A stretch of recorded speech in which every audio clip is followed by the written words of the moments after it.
ወመንፈስ ቅዱስ አሐዱ አምላክ አሜን።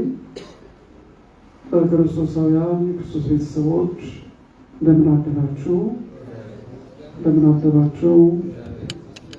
እንደምን ለዚህ ሰዓት በሰላም በጤና ደረሳችሁ? እግዚአብሔር ሁላችሁ እግዚአብሔር ይመስገን በሉ እስኪ እንደምን አደራችሁ? አሜን። አምላካችን ስሙ የተመሰገነ ይሁን። እንዲህ በምንል ጊዜ እንዳይመሰገን የሚፈልገው ሰይጣን ይርቃል፣ ከእናንተም ይርቃል፣ ከመንፈሳችሁ ይርቃል። በአንደበታችሁ ላይ ጸጋ እግዚአብሔር እየሰፈነ ይሄዳል ማለት ነው። ምክንያቱም ሰው ያለ ቦታው አይቀመጥምና ምስጋና እግዚአብሔርን ማመስገን የመንፈስ ቅዱስ ስፍራ ነው።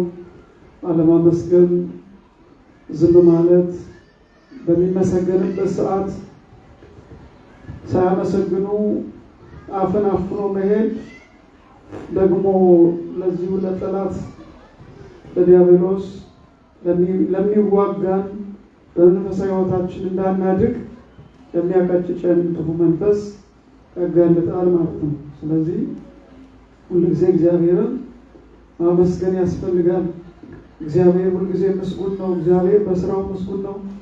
እግዚአብሔር ወገኖቻችን ሀይ ሳይሆን በምን አደራችሁ ተባብለው ምላሹ እግዚአብሔር ይመስገን ብሎ አመስግኖት ከእግዚአብሔር ጋር በቅዱስ መንፈሱ ይኖራሉ ያለምንም ችግር። አሁን ዘመኑ በሰለጠነበት እግዚአብሔርን ማመስገን በቆመበት ዘመን ክብር ሁሉ ቆመ፣ ሰላም ሁሉ ቆመ፣ መከባበር መፈራራት ሁሉ ቆመ። የእግዚአብሔር ጸጋ ከሰዎች ተወሰደ። የእግዚአብሔር መንፈስ የእግዚአብሔር ቤት የእግዚአብሔር ቅዱስ ስፍራ እንዲሁ እንደ ተራ ነገር ማየት ተጀመረ። ምክንያቱም እግዚአብሔር የሌለበት ስልጣኔ የሰይጣን ስልጣኔ ስለሆነ ዛሬ እንደ እግዚአብሔር ፈቃድ በዕለቱ የምንማማርበት የትምህርታችን ርዕስ ኢየሱስ ክርስቶስ በስጋ እንደመጣ የሚታመን መንፈስ ሁሉ ከእግዚአብሔር ነው። ክርስቶስ በስጋ እንደመጣ የሚታመን መንፈስ ሁሉ ከእግዚአብሔር ነው በሚል ርዕስ እንማማራለን።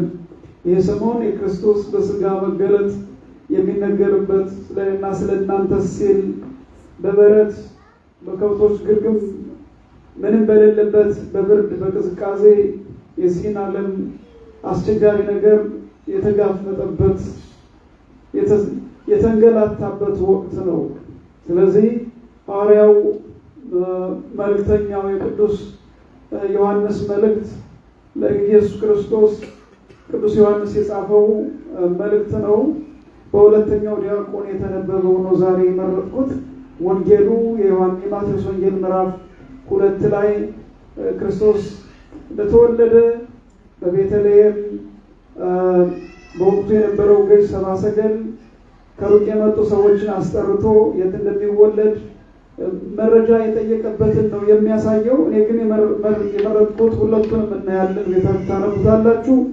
አሁን ማየት የፈለኩት የዮሐንስ መልእክት ሁለተኛ ዲያቆን ያነበበውን የዮሐንስ መልእክት አንደኛ ምዕራፍ 4 ከቁጥር 1 ጀምሮ ያለውን ቃል ነው።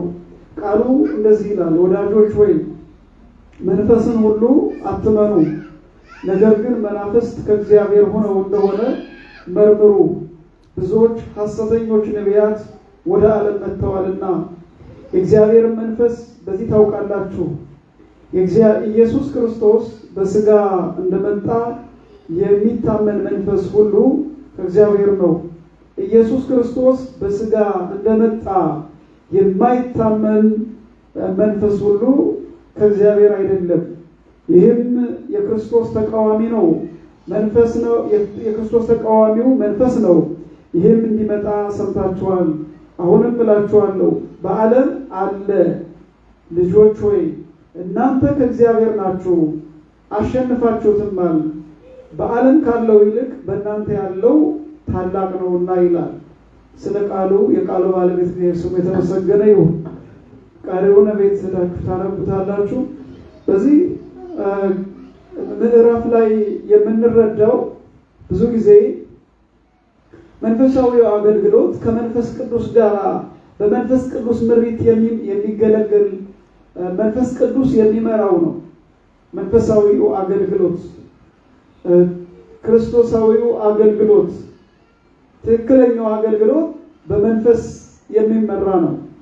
ይህንን ቃል ቅዱስ ዮሐንስ በሚጽፍበት ጊዜ ብዙ ሰዎች እየተነሱ የግል ስሜታቸውን እየተናገሩ የግል ፍልስፍናቸውን እየጻፉ ሰውን ሁሉ በግል ፍልስፍናና በሐሰተኛ መንፈስ እየወሰዱት በጣም ሰው በችግር ላይ የነበረበት ዘመን ነበር። ይሄ መጽሐፍ ቅዱስ በሚጻፍበት ወቅት በተለይ ግኖስቲካውያን በጣም ያስቸገሩበት ጊዜ ነበረ። ክርስትናው የተፈታተኑበት እነሱ ማለት የእውቀት ሰዎች ናቸው፣ የሚዳነው በእውቀት ብቻ ነው ብለው ያስባሉ። እና ሌላውም ፍልስፍናውም በዛ ዘመን የነበረው ፍልስፍና በጣም ከባድ ነበረ። ስለዚህ በዛ ላይ ደግሞ ሰይጣን በሐሰተኛ ሰዎች ላይ አድሮ ሐሰትን እያናገረ መንፈስ ቅዱስ እንደሚያናግር አስመስሎ የክርስቶስን አስተምሮ ትክክለኛው መንገድ አስተውት ነበር። ስለዚህ የእግዚአብሔር አገልጋዮች ደግሞ ቅዱሳን ሐዋርያት አባቶቻችን ይህንን እያዩ ዝም አላሉም። ቅዱስ ዮሐንስ ይህንን እያየ ዝም አላለም። ክርስቶስን ለሚያምኑትና ለእውነተኞቹ እውነተኛ መልእክት ጻፈላቸው። ምን ብሎ? መንፈስን ሁሉ አትመኑ፣ መናፍስት ከእግዚአብሔር እንደሆነ መርምሩ ይላል።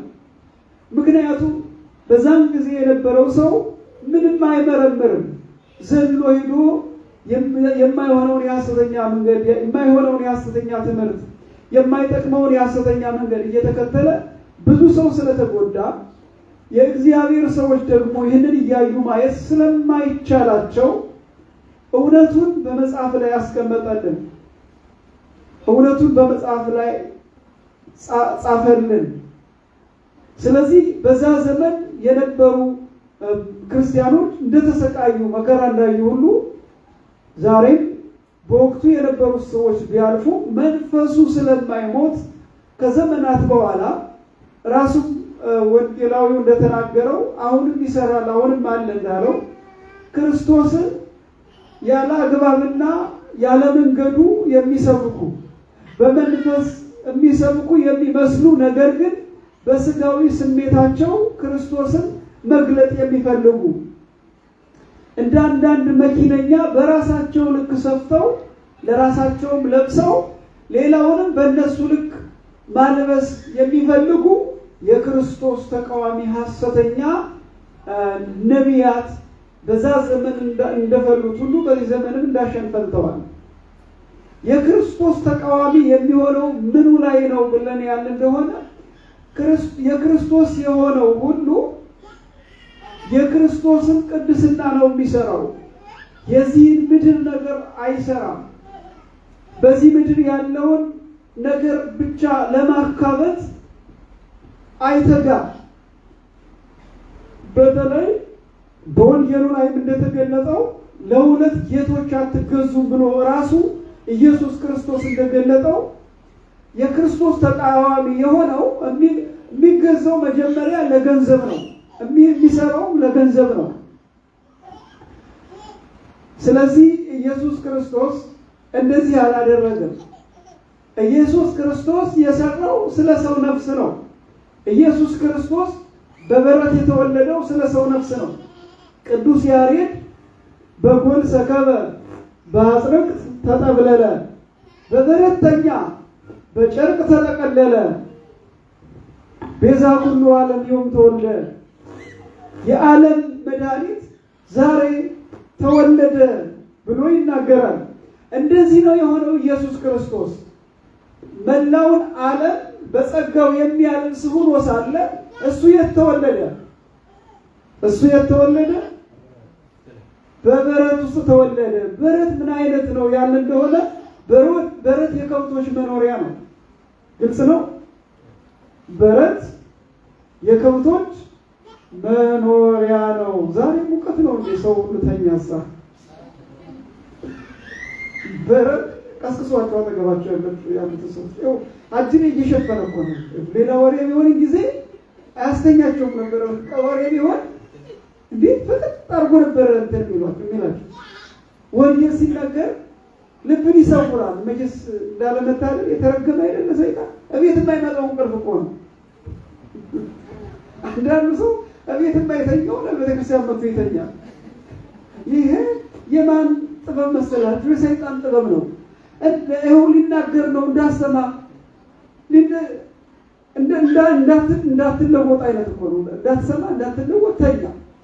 በኋላ ደግሞ ንቅት አድርጎ ቀኑን ሙሉ ሌሊቱን ሙሉ በቆላ በደገው ያለ ትራንስፖርት ሲያባክናቸው ያድራል። እና ይሄ የጥላት መንገድ ነው። ወቆት በደም ወንጌል ሲሰበክ ቅዳሴ ሲቀደስ በእነኚህ 2 ሰዓቶች የሚተኛ ሰው ችግር አለበት። ጥላት እየታገለው ነው። መታገል አለባችሁ።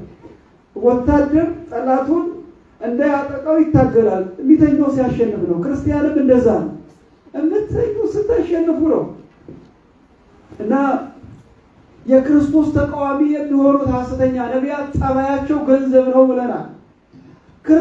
የክርስቶስ ጠባይ ደግሞ ገንዘብ ሳይሆን ሰው ነው። በምን እናውቃለን ስንል ሰማያዊ የሆነው ንጉሥ ዓለምን በጸጋው የከደነ ዓለምን የፈጠረው ንጉሥ ኢየሱስ ክርስቶስ ከብቶች በሚያድሩበት ተኛ። ለማን ሲል? ለእኛ ፍቅር ሲል። ዛሬ ከብት በሚያድርበት በረት አይደለም ከአንድ ድሃ ቤት የሚያድር ሰው አለ? ከአንድ ድሃ ቤት ያለቻትን ምንጣፍ ተቀብሎ አንጥፎ ተለጥፎለት የሚተኛለ? የሀብታም ቤት መርጦ ነው የሚሄድ። ስለዚህ እንዲህ አይነቱ መንፈስ የውሸት መንፈስ ነው። እንዲህ አይነቱ አገልግሎት የውሸት አገልግሎት ነው። ትክክለኛው አገልግሎት እንደ ኢየሱስ ክርስቶስ ነው። በጎል ሰከበ፣ በበረተኛ፣ በአጥር ተጠብለለ፣ በጨርቅ ተጠቀለለ። ያቺ ጨርቅ ይገርማችኋል። እንደውም ቅዱስ ያሬድ በሌላ በኩል ከደነቶ ሙቆጽለ በለሶን ጨርቁ ያለችው ጨርቅ አልበቃ ስላለች የበለስ ቅጠልም አምጥታ አለበሰችው፣ ከደነችው ነው የሚለው። ይሄ ነው ኢየሱስ። ይሄ ነው ትክክለኛው አምላክ። እንደዚህ የሆነው ለማን ነው? አጥቶ ነው? ቸግሮት ነው? ልብስን እሱ ዓለምን በጸጋው የሚያለብስ እሱ ልብስን እንድንሰራ አይምሮን የሚሰጥ እሱ የሚለብሰው አጥቶ ነው? አይደለም። ለኛ አርአያ ለመሆን ነው። ቀጣይ ለምንመራው ለኛ አርአያ ለመሆን ነው። በእሱ ለሚያምኑት ሁሉ አርአያ ለመሆን ነው። እኛን ለማስተማር ነው። በማቴዎስ ወንጌል ምዕራፍ 11 ቁጥር 28 ላይ ሄዳችሁ እዩ፣ ከኔ ተማሩ ይላል።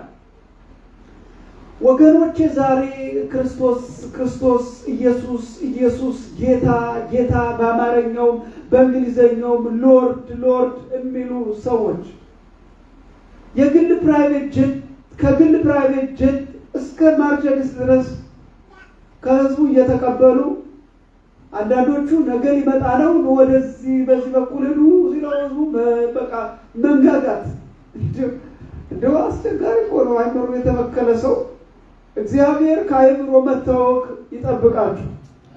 የኛንም ኢትዮጵያውያንም እንደው ነቃ ያለ እንኳን አታላይ አይደለም ያለው። ሴት የሚያታልለው ህዝብ ሴት ወይቺ ንግስት ናት የምትባል ከዚህ ከለንደን ሄደች።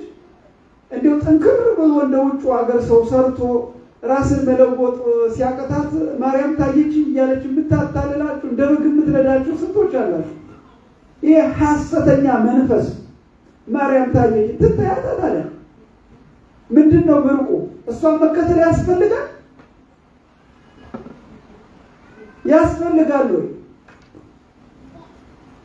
እና ሐሰተኛ መንፈስ በሁሉም ዘንድ ሞልቷል። በዛኛውም በኩል ስንሄድ እንደምታዩት ነው።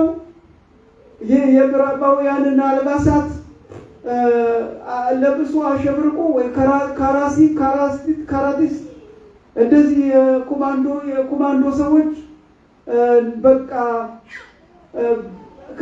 ከዛ ወደዚህ እየተሽከረከሩ የሚናገሩት ኢየሱስ እንዲህ ብሎኛል፣ ዛሬ ትድናለህ፣ ከቤትህ ይህን እንዲህ አይነት ነገር ይገባልሃል። ሀብታም ትሆናለህ፣ ድህነትን መተውልህ ይለዋል። እንደዚህ አይነት ስብከት ሐዋርያት ሰብከዋል? እስኪ ንገሩ። እንደዚህ አይነት ስብከት ከየት የመጣ ነው? ከሐሰተኛው የመጣ ነው። የትኛው ሐዋርያ ነው? የትኛው ጻድቅ ነው ስለ ገንዘብ የሰበከው?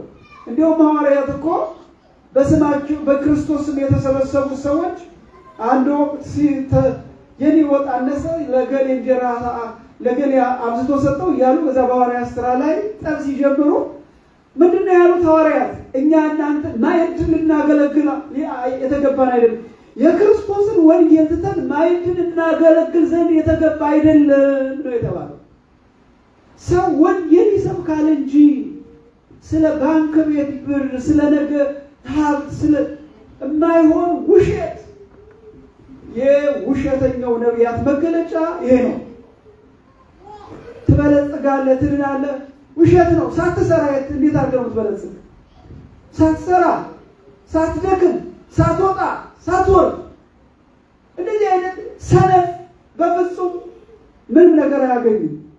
ሰነፍ በፍጹም በረከተ ስጋም በረከተ ነፍስም አያገኝም። እግዚአብሔር ምን ብሏል? በላብህ በወዝህ ጥረህ ግረህ ብላ ብሏል። በላብህ ጥረህ ግረህ አለህ፣ ጥረህ ግረህ ብላ አለህ እንጂ ቁጭ ብለህ በሚራክል ወይም በታምር እቤትህ ሀብት ንብረት ይበቃልሃል አላለም። እንዲህ አይነት ክርስትና የለም። በሐዋርያትም እንዲህ አይነት ክርስትና የለም። በላብህ ጥረህ ግረህ ብላ ግን ተብለሃል። ሳትሰራ አትብላ ተብለሃል። ወንጌሉ እንደዛ ነው የሚለው። ከዚህ ውጭ ያለ ወንጌል ግን የውሸት ወንጌል ነው። የሐሰተኛ የክርስቶስ ተቃዋሚዎች ናቸው። ገንዘብ ላይ ብቻ፣ ሆድ ላይ ብቻ፣ ልብስ ላይ ብቻ የሚያተኩሩ የክርስቶስ ተቃዋሚዎች ናቸው። ወንጌሉ ምንድነው የሚለው?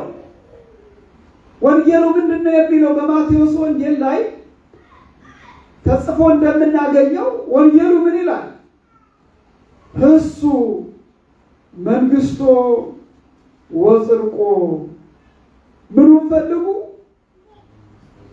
ምኑን ፈልጉ?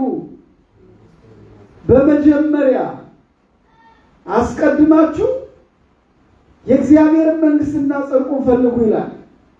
የማቴዎስ ወንጌል ምዕራፍ 6 ከቁጥር 31 ጀምሬ ላነብላችሁ።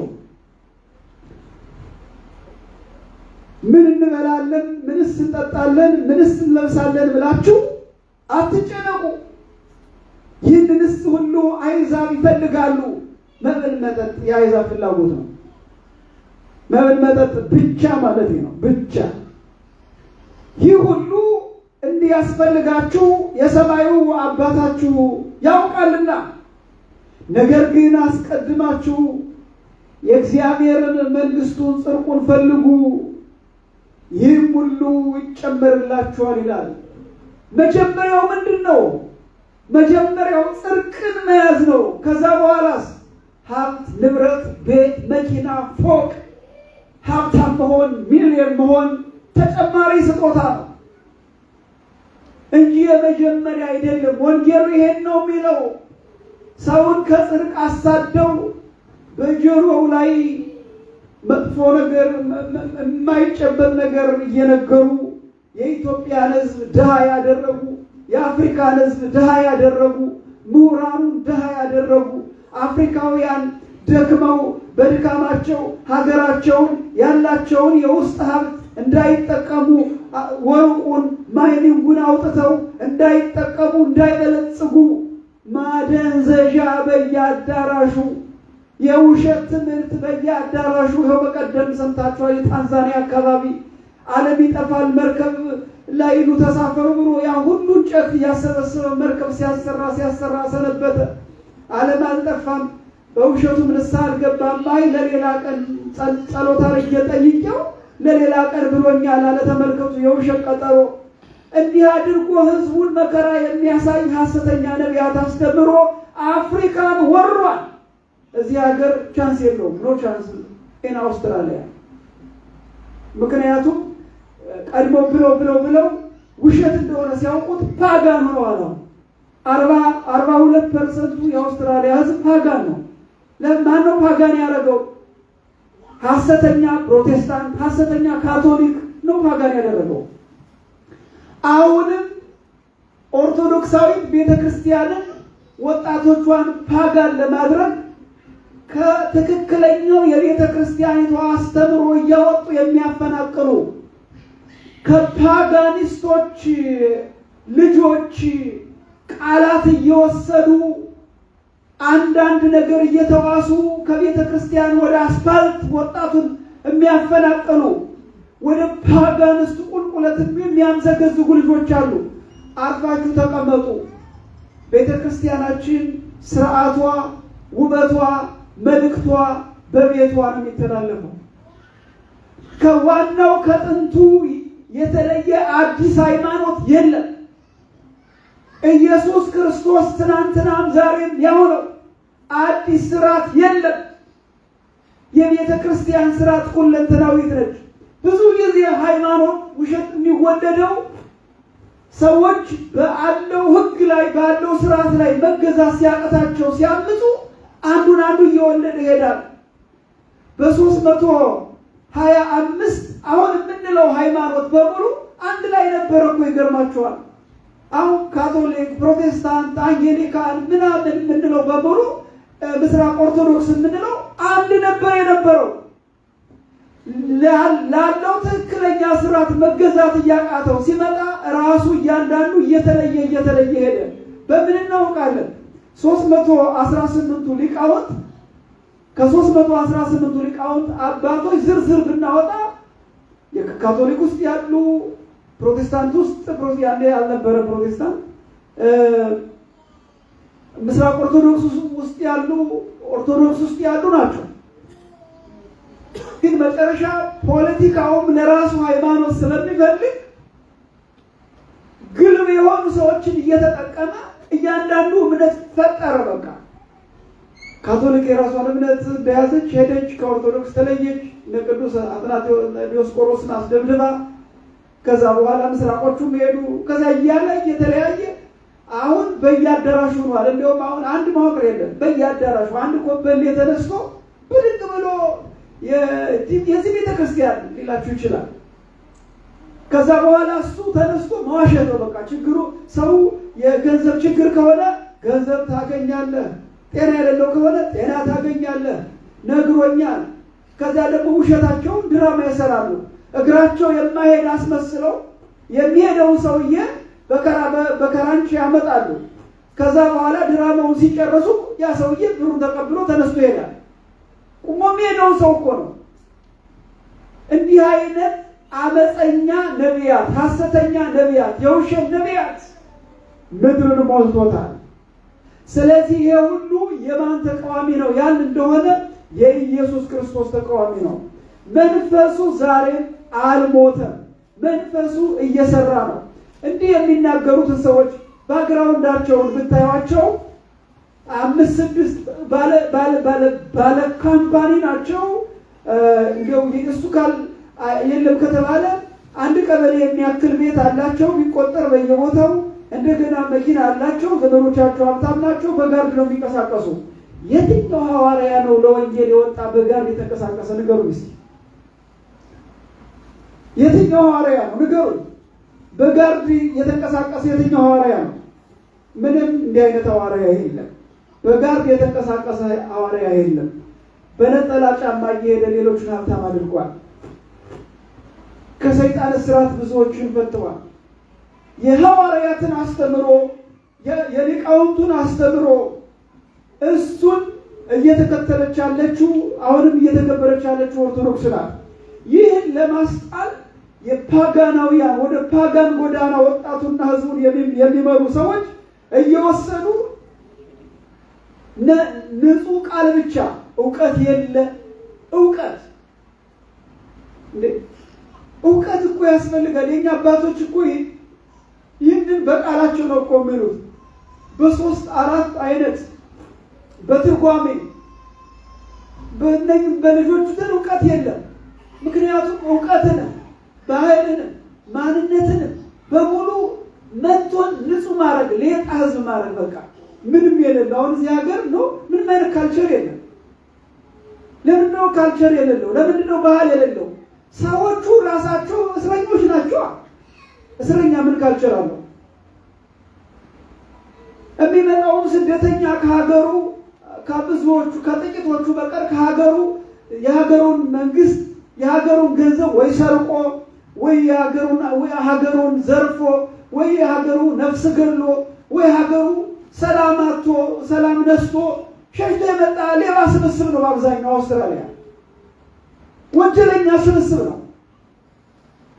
ወንጀለኛ ዲሞክራሲ መጽሐፍ ቅዱስን ተከባብራችሁ ኑሩ የሚለው ሲገድል ሲያስገድል የነበረ የቀይ ሽብር ገዳይና አስገዳይ አይደል አሜሪካና አውስትራሊያ ያለ። ስለዚህ ይሄ ሁሉ ወደ ትክክለኛው መንገድ እንዳንሄድ መንገድ የሚዘጋ ስለሆነ ወደ ትክክለኛው መሄድ ማለት ትክክለኛው መንገድ ትክክለኛውን ሐሳብ የክርስቶስን አስተምሮ ወዶ መከተል ነው። ስርዓቱን ወዶ መከተል ነው። ቤተክርስቲያን አምኖ መከተል ነው። ለቤተክርስቲያን መታዘዝ ነው። ለስርዓቱ መታዘዝ ነው። ኢየሱስ እንደዚያ ነው ያደረገው። እንዘ ይትየዘዝ ለአዝማዲሁ ወለይእቲእሙ ለእናቱና ለዘመዶቹ ይታዘዝ ነበር ይላል። ስጋ ማርያምን መለኮት እኮ ነው። ስጋ ማርያምን ተዋህዶ ይታዘዝ ነበር። ዛሬም ለቤተክርስቲያን መታዘዝ አለብህ። ለቤተክርስቲያን መታዘዝ አለብሽ። ቤተክርስቲያንን የክርስቶስ ቤተክርስቲያን እንደሆነች ማመን አለብህ። የክርስቶስ ቤተክርስቲያን እንደሆነች ማመን አለብሽ። በውስጧ የሚኖረው የኢየሱስ ክርስቶስ መንፈስ የሚመራት ኢየሱስ ክርስቶስ መሆኑን ማመን አለብህ። ቅዱሳን ሰማዕታት፣ ጻድቃን፣ መላእክት መስዋዕትነት የከፈሉት ለዚህ ነው። አንገታቸውን የሰጡት ለዚህ ነው። መከራ የተቀበሉት ሌጦልም ሰው የተንከራተቱት ዕብራውያን 11 ንዩት ሁሉ እያላቸው ትተው መከራ ያዩት እውነትን ለማጽናት ነው። እውነትን በተቀሙ መሪዎች ሰዎች እውነትን ይዘው ነው የተሰደዱት። እውነትን ይዞ መሰደድ ጸጋ ነው። ከውሸት ጋር መተባበር ነውር ነው።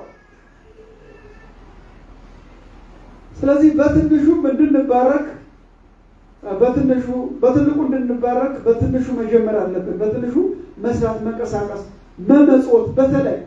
በተለይ ምእመናን ትልቁ እኛ የክርስቶስ ልጆች የሚያደርገን ለተቸገሩ ሰዎች አካፍለን መስጠት፣ ቤተክርስቲያን የምታዘንን መስራት። መታዘዝ ማለት ይሄ ነው። እግዚአብሔር ደግሞ ከአቅማችን በላይ አንድን ነገር ያዘናል። አዞንም አያውቅም፣ ታዘንም አናውቅም። የአቅማችን ስንታዘዝ እኛ የማናስበውና እኛ በፍጹም ይሆናል ብለን የማንገምተው ትልቅ በረከት ይመጣልናል። እግዚአብሔር የተመሰገነ ይሁን። እግዚአብሔር ንጹህ ቅዱስ አባት ነው። በጣም ቸር አባት፣ በጣም ታጋሽ አባት፣ በጣም ርኅሩህ አባት። እግዚአብሔር በጣም ርኅሩህ በጣም ቸር አባት ነው።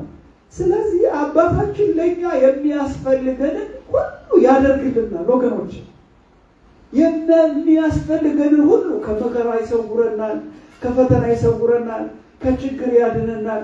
እኛ የአቅማችን ይሰጠናል። በአቅማችን ነው እንድንኖር የሚያደርገው። በኪዳን መጽሐፍ ላይ ዘእንበለ ንስአሎ እዩ ፍትወተነ ዘእንፈቃዶ ይሰማዕነ እለእንበለ ኑፋቄ። ሳንጠራጠር አውቀን እርሱ ብንለምነው የሚያስፈልገንን አውቆ የሚሰጠን አምላክ ነው የተባለ። ለእያንዳንዳችን አሁን ወንጌሉ ቅድም እንደነገር መጀመሪያ ጽድቁን ፈልጉ፣ ሀብቱ ንብረቱ ይጨመርላችኋል፣ አትጨነቁ። ዛሬ ምድርን ሰውን ባለስልጣናቱን ያገረጠው ያስጨነቀው እኮ ሀብት እኮ ነው። ደሞዝ እያለው ከሌላው ጉቦ ቢቀበል አስጨንቆት አይደል?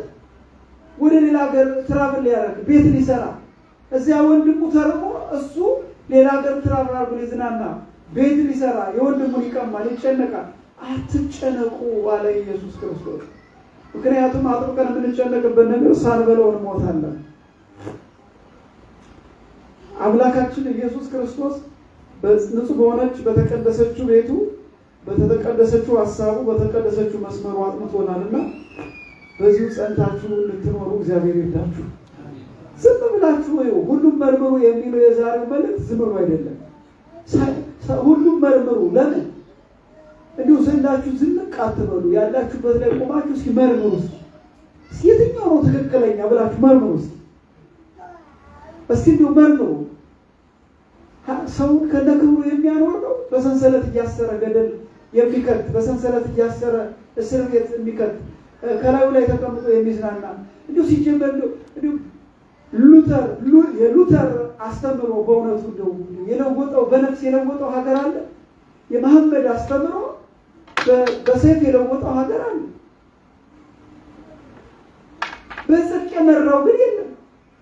የኢየሱስ ክርስቶስ አስተምሮ ግን ሁሉንም እኩል የሚያኖር ነው። የፈለከውን እምነት እመን። ባመንከው እምነት አትገፋም። ባመንከው እምነት አትሰደድም። ባመንከው እምነት የትም እዚህ አትባልም። ለምን? ኢየሱስ ክርስቶስ ፍትሐዊ ነው። ሁሉም መርምሩ ማለት ይሄ ነው። ኦርቶዶክሳውያን ሲመሩ ማንም ተሰዶ ያውቃል?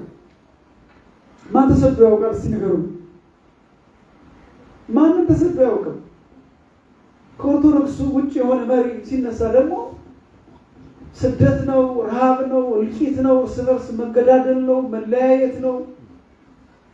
አንድነት ብሎ ይጠፋል። ይሄ እውነት ነው። የሚሽቃበት ነገር አይደለም። እውነቱ ነው። ምክንያቱም የኦርቶዶክስ ባህሪና ሀሳብ ሰው ሁሉ እኩል በሰላም እንዲኖር ስለሆነ የሰላሙ ንጉሥ በሰጠን ምድር ላይ በሰላም እንድንኖር የክርስቶስ ተቃዋሚ የሆኑ ሐሰተኞችን ነቢያት በመለየት እውነተኛውን ከእናታችን ከቅድስተ ቅዱሳን ከድንግል ማርያም የተወለደውን ከሰማይ የወረደውን ኢየሱስ ክርስቶስን በማመን እስከ መጨረሻው ዘመናችን ድረስ ጸንተን እንድንኖር አምላካችን እግዚአብሔር ይርዳን፣ ይቆየን። በእውነቱ እንግዲህ የጥምቀት ሳምንት ነው፣ የልደት ሳምንት ነው። አሁን ደግሞ የሚቀጥለው ጥምቀት ነው። በቤተ ክርስቲያኑ በተለያዩ ሚዲያዎች ቀኑ ሰዓቱ ተነግሯል። ያው በ11 እና በ10 እና በ11 ነው። አይ ቲንክ ሰበካ ጉባኤ ለጥፈዋል። ተረጆቹ የመድኃኔዓለም ቤተ ክርስቲያናት ነው ተለጥፏል ቀኑ። በተለመደው ቀን እንግዲህ በምትችሉት ቀን ሁሉ በረከቱ ሰኑ። ተቸገሩ አላችሁ? እንዴት ነው የምትቸገሩ? እግዚአብሔር 365 ቀን ሰጥቶ አንድ ቀን ይጣል እንዴ? አንድ ቀን ማጣት የለበትም። ተቸገሩ አንላችሁ? ኑና በረከቱ ሰኑ እንላችኋለን። በረከቱ ሰኑ። በ11 እዚህ መታችሁ ታቦቱን በመሸኘት